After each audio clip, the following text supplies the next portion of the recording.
I am absolutely convinced that technology is going to be one of the primary linchpins to restoring integrity in our legal immigration system. And let me just give you just a short vision of a system that I think would work.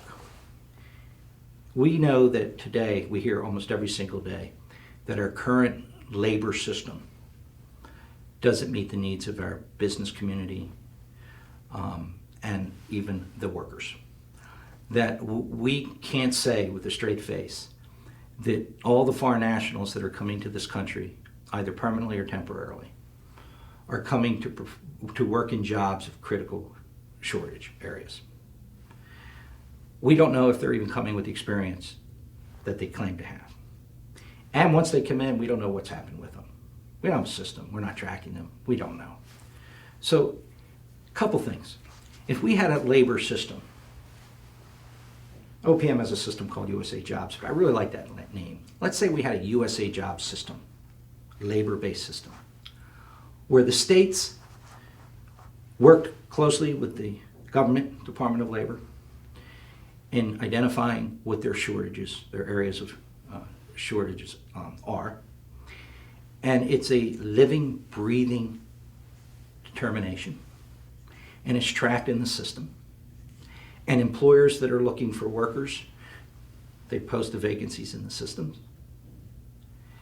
And that foreigners that want to come into the government, come into the United States, can also go into the system. But if the system doesn't show that job being in short supply, which means there's lawful American workers, then they can't apply. We can track all those needs. We can update the needs of modern day America in a fluid way. We can track the travel with regard to who came in. The employers would go into the system and say, yes, they arrived, they're working.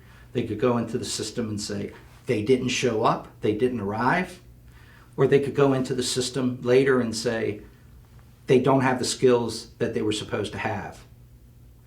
So that there would be those kind of requirements placed upon the employers and the states to manage their labor needs and working with the government in that system.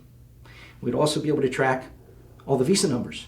For years, we've been having issues with how many visa numbers were used and how many unused visa numbers we used and how challenging that is. The system would track all that. And then, as far as the individuals, if they came into the country and didn't show up or they came up without the experience, we would have this system. So when E-Verify would come in to check, the system would show it's a red flag. It's a red or it's a yellow. Look at it. This person was supposed to work somewhere else, so not verified, or whatever new terminology we want to come up with. So say then the individual's going to try to go work in somewhere else. They can't because the government system's saying, no, you got to go resolve this issue. So then the person leaves and tries to travel, but they already got their green card, right? But they got their green card in the mail because they get their green card in the mail and they're supposed to be working, but they didn't show up. But all of a sudden you go to travel or go to seek another benefit, whether it's CIS or something else, and there's that government flag. Wait a minute. So you start doing things like that incrementally, and you look at the totality of what that does, and you've not only developed a labor market, but you've enhanced the integrity of the system, the security of the country with regard to travel. And what happens? It becomes more difficult to get a job without authorization. It becomes more difficult to travel in and out, even if you initially got a legitimate card. So then, less come in and more leave. The system has self-integrity checks. It's almost self-enforced.